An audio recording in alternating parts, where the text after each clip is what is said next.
Coucou tout le monde.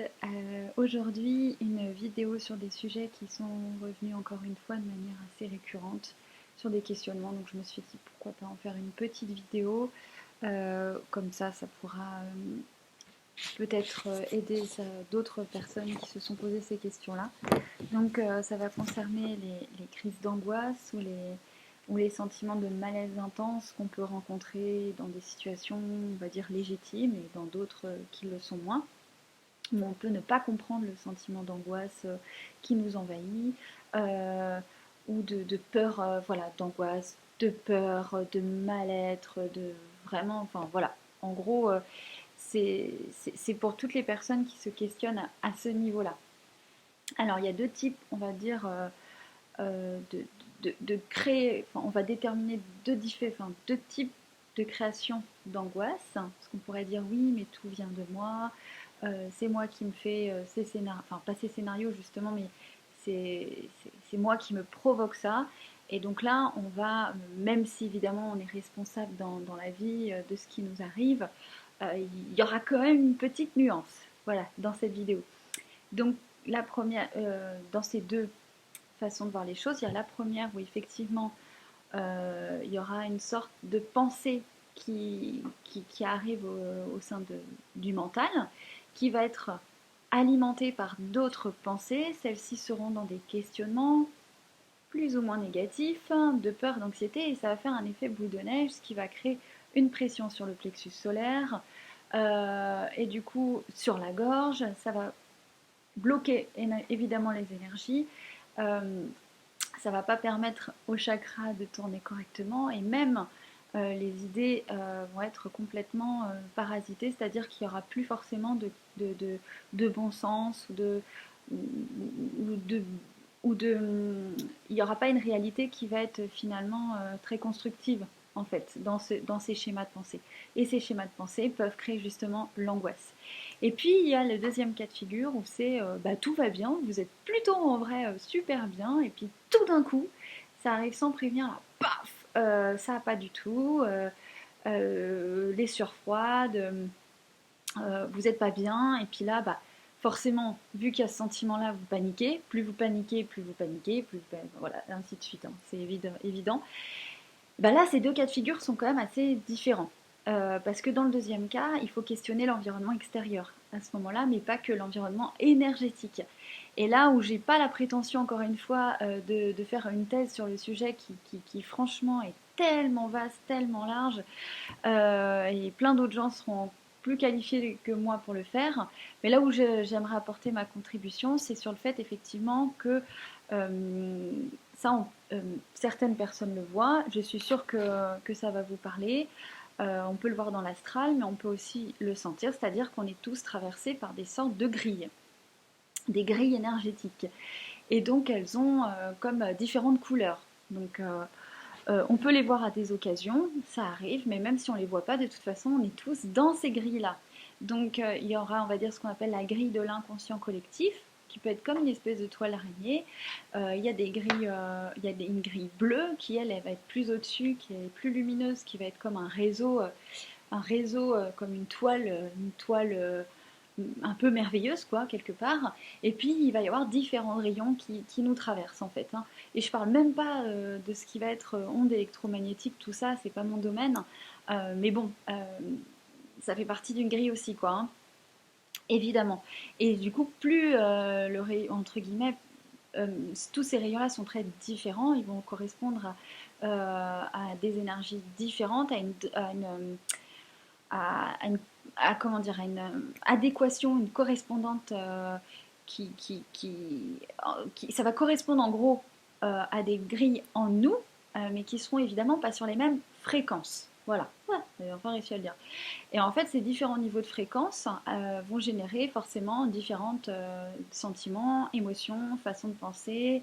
Ça va déterminer un certain contexte et ça détermine aussi pourquoi on ne vit pas tous les mêmes réalités, même en étant voisins, et qu'on peut vivre vraiment dans un monde très très différent. Et on pourrait dire, bah si, c'est évident, en fait, il se passe ça, dès que tu fais ça, il se passe ça. Bah non, pas du tout. Ou quand je vais voir un tel, il se passe ça, bah non, pas du tout. Enfin, en gros, C'est pour ça qu'on doit tous user de beaucoup de tolérance pour essayer de comprendre le monde des autres, hein, parce qu'effectivement, on ne vit pas du tout les mêmes réalités. Même là où on peut croire que normalement il y a des règles et qu'elles sont établies et basiques, eh bien non.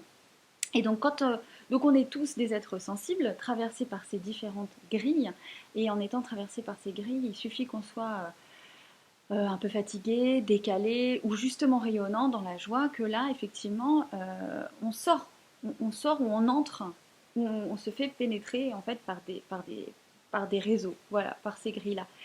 Euh, donc c'est pour ça que quand on va effectivement générer des pensées négatives, on va baisser en fréquence.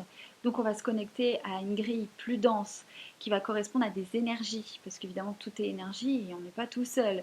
Donc à des énergies elles aussi qui sont plus denses avec des intérêts, on va dire, plus vampiriques. Et plus on monte en fréquence, on arrive sur des énergies plus élevées qui elles au contraire sont dans le partage. Et là on reçoit de par le rayonnement intérieur.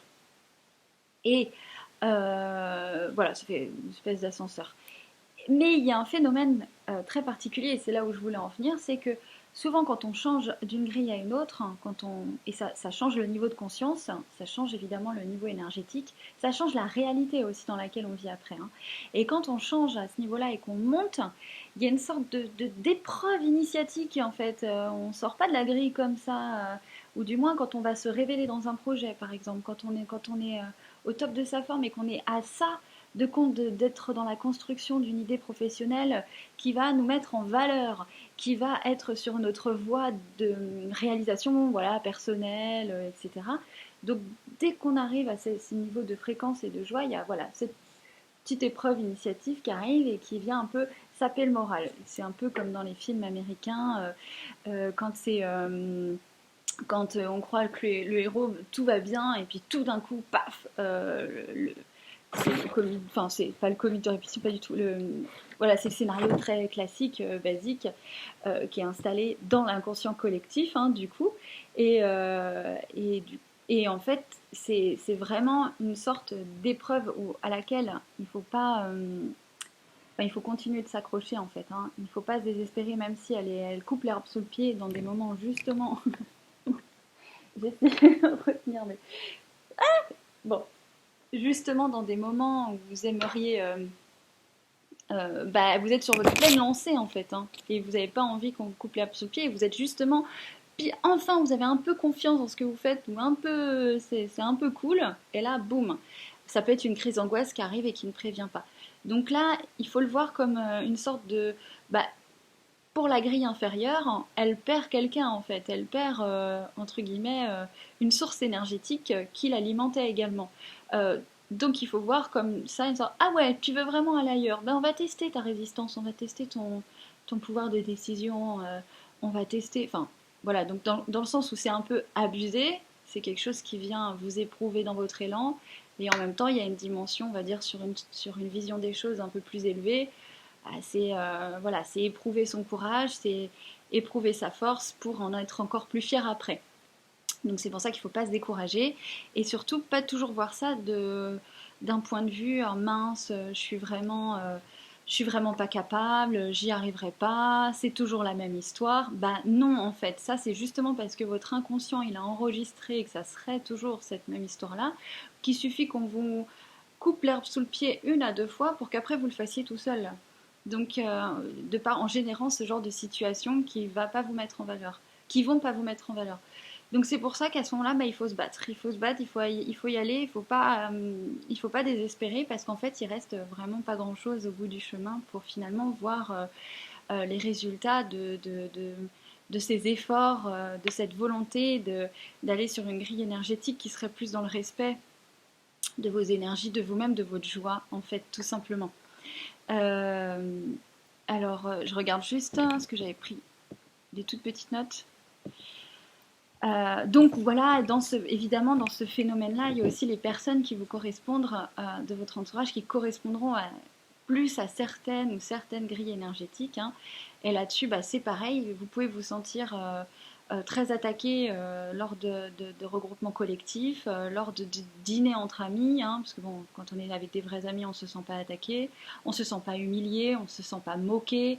Et quand on est avec ce genre de personnes, vous savez direct, quand vous savez que ça parle sur vous, qu'on vous envoie des pics, que c'est pas spécialement accueillant. En plus, les gens qui font ça se croient très malins parce qu'ils pensent que ça ne se voit pas. Mais il faut bien penser à ce moment-là, il faut prendre du recul, c'est ok, là, clairement, forcément, le sentiment de mal-être, il va être palpable. Et à ce moment-là, je vous invite pas à ne pas vous remettre en question, ne pas tout de suite mettre ça sur une idée du rejet que vous pouvez avoir, ou ah, c'est encore mon complexe mon abandon, ma blessure d'abandon, ma blessure de rejet, ma blessure. Non, il y a un moment, les gars, quand on vous tape dessus, c'est normal que ça fasse mal. Si à un moment vous vous en foutez de tout et que vous vous dites c'est très désagréable, ils sont méchants avec moi, mais c'est pas grave, je prends mon mal en patience. Euh, à un moment, il y a une sorte d'humanité que vous avez plus en fait. Hein.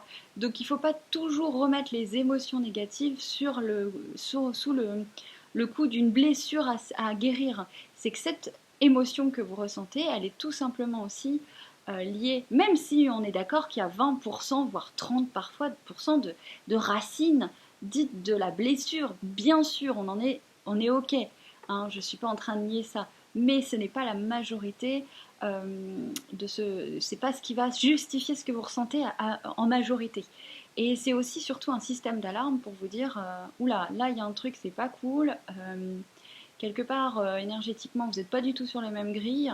Ça se ressent et vous avez une forme de rejet de l'autre grille énergétique qui finalement voit que vous êtes en dissonance dans leur groupe et sans aucune raison aucune, il y a une forme de rejet qui s'installe, etc.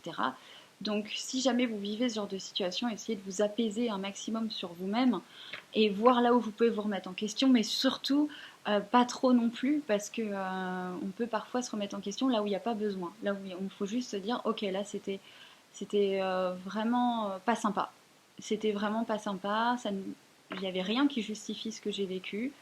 On n'a pas à être méchant comme ça avec les gens. C'est tout, point. Voilà. Et en fait, le fait d'accepter de ne pas se remettre en question à outrance et de se dire bah non, ce genre de situation, je n'en veux plus. C'est désagréable. Et ben, ça permet quelque part d'affirmer cette volonté d'aller sur une autre grille énergétique vraiment, sans être sabré. Parce qu'effectivement, ces coups de sabre, ça arrive ça peut arriver par les angoisses, les choses plus irrationnelles, mais aussi les choses très rationnelles, les gens qui vont vous entourer, qui vont pile dans des moments justement où vous vous sentez pas mal, justement pas mal bien, et ben ça arrive. Voilà, je crois que j'ai fait le tour du coup de tout ça. Euh,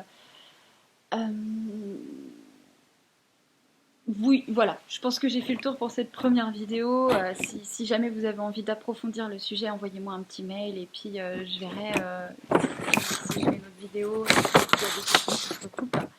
En tout cas, je vous fais plein de gros bisous. Mouah.